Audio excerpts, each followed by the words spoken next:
पास हूँ। कहाँ कहाँ किस चीज का जरूरी होता है काफी पर नोट कीजिएगा।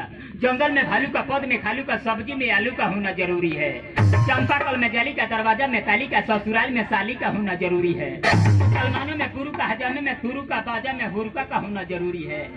कंडक्टर, पुलिस में इंस्पेक्टर, कृषि में ट्रैक्टर का होना जरूरी है। में जून के, दाल में नून के, कपड़ा में ऊन के होना जरूरी है। आपस में पियार के, दियारा में सियार के, लौकन में दांत चियार के होना जरूरी है। हाथ में सोटा का, थरिया में लोटा का, आ नालवा बजाओ तो नाक में पोंटा का होना जरूरी है।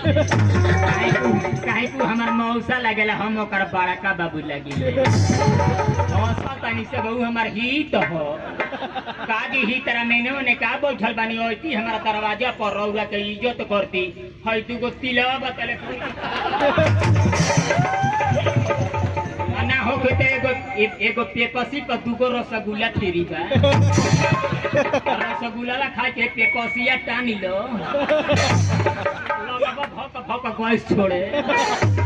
दुकान में नौकर, गांव में पोखर, आटा में चोकर, नाच में जोकर का होना जरूरी है। ये देखिए पुरस्कार आरपीएफ बलिया के तमाम लोगों की तरफ से मिला, बहुत बहुत धन्यवाद। बरद में अणुवन के, मरद में गणुवन के, कोठा पे भणुवन के होना जरूरी है। करजुई में डंडी के, आ दिल्ली में झंडी के, आ नाच में रंडी के होना जरूरी है।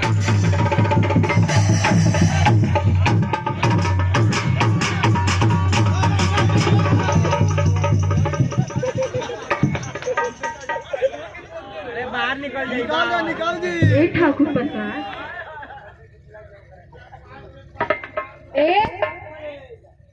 हमनी के रंडी हो जा तहरे के इहो हंसे ले त बुझाला कि हिनवाना में ठेपी मारल। तू हंसेला तो हम हंसे नहीं तो बुझाला कि भाठा में आग लागल। हमनी के रंडी हो जा तो तू भड़ुआ हवे रे। हम भड़ुआ हई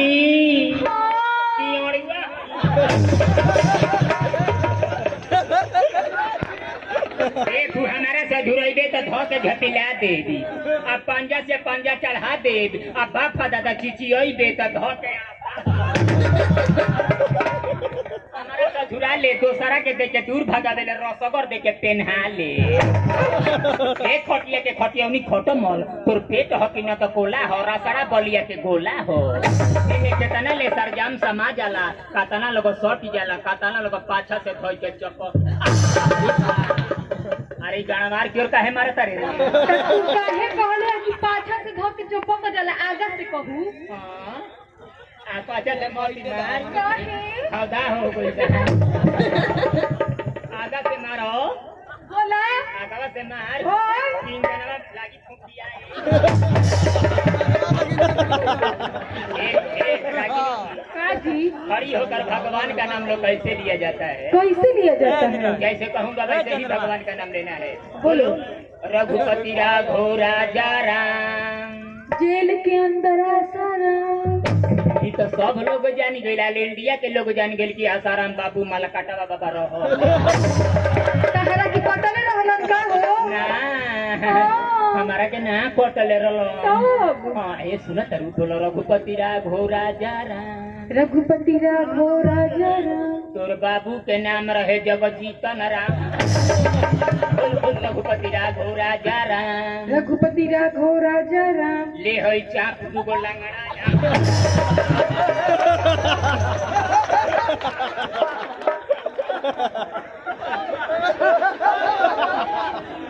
ये खाली हमनी के बनारस ट्रांसपोर्ट में काम करते रहनी जाए, 40-40 रुपया कमानी जा, 30-30 रुपया खर्चा हो गई। हमारा पाले बचल 10 रुपया, आ एकरा पाले बचल 10 रुपया। एगो लइका टोकरी में कोकरी बेचत रहे, हम का कहनी के 10 रुपया के कोकरी किन लिहनी, आई 10 रुपया के सेव किन लिहल। ये अंग्रेजी में बेचतिया, हम भोजपुरी में बेचतानी। बनारस के पर कोकरी के तरह बेचतानी। के तरह का करी का करी ताई अंग्रेजी में सेव बेचतिया तो के तरह बेचतिया? के तरह एक पेल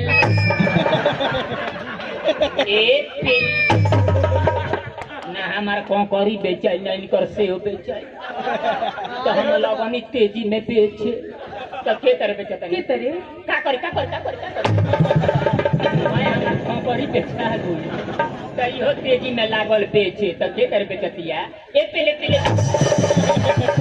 मैं नहीं कैसे हो बेचा माननीय श्री राजीव राय, माननीय श्री दिनेश राय, आपके तरफ से ये पुरस्कार मिला है। हम बहुत बहुत धन्यवाद देते हैं। कृपया बहुत बहुत धन्यवाद। ठाकुर आधा देना मामा। अच्छा ले लो, मैं ले लो।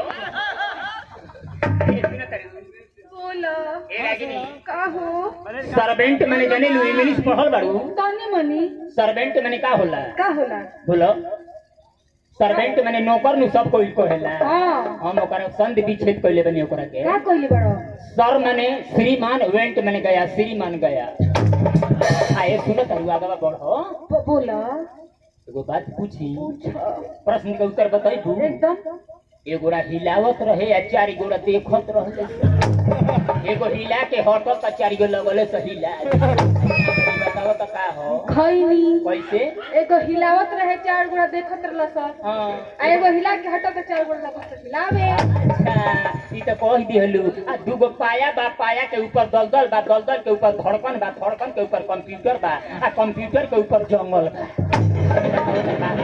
आदमी कैसे दुगो पाया बा कहां पाया बा आई हां पाया हो गई ओकरा ऊपर दलदल बा दलदल का कौन दलदल हो ओकरा ऊपर धड़कन हां ओकरा ऊपर कंप्यूटर ओकरा ऊपर जंगल जंगल दुई प्रकार के होला कहां हो एगो तो ऊपरा वाला दूसरा का के नाम ना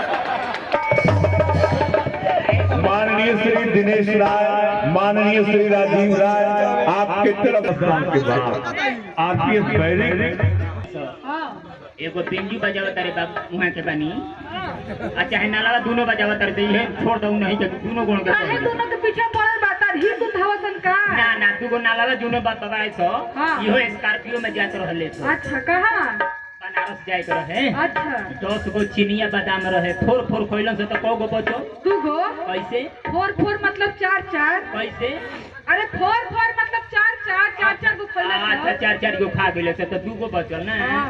अच्छा एगो प्रश्न का और उत्तर बताओ पूछ तेरी छू तोर गानावार देखले नहीं छी तेरी छू मेरी छा आ तेरी छू मेरी हमको नहीं पता तुम बताओ तेरी छू मेरी छा का मतलब होगा कि तेरी चूड़ियों के झंकार से मेरा झांझक दिल टूट गया तेरी छू मेरी ला का मतलब होगा कि तेरे बूटों के खनखनाहट से मेरा लंदन जाना छूट गया आए बोला पढ़ल लिखल हो तनी मनी तनी गिलहरी नमक खाती है करे का संस्कृत में बतावे तो के तरह पढ़ल जाई तनी बताओ तो तू बता द जा तो हम ना बता ना मेरा बड़ी पढ़ल लिखल ना हो तनी मनी है तो तू बता द तो संस्कृत पढ़ल बड़ू नु हां हां तो गिलहरी नमक खाती है इसका संस्कृत में ट्रांसलेशन होगा अरे आप बता हम दो बता रहे हैं संस्कृत में ट्रांसलेशन होगा बुरियात लौड़म खादक बुरियात मतलब होता है गिलहरी लौड़म मतलब होता है नमक खादक में खाती है गिलहरी नमक खाती एगो री बात पूछता नहीं पूछो हो एगो मुर्गी के ऊपर मुर्गा चढ़ी गई अच्छा लागल मुर्गा तौर तब चिचिरी खाच अच्छा तो के तरह मुर्गा बोलता के तरे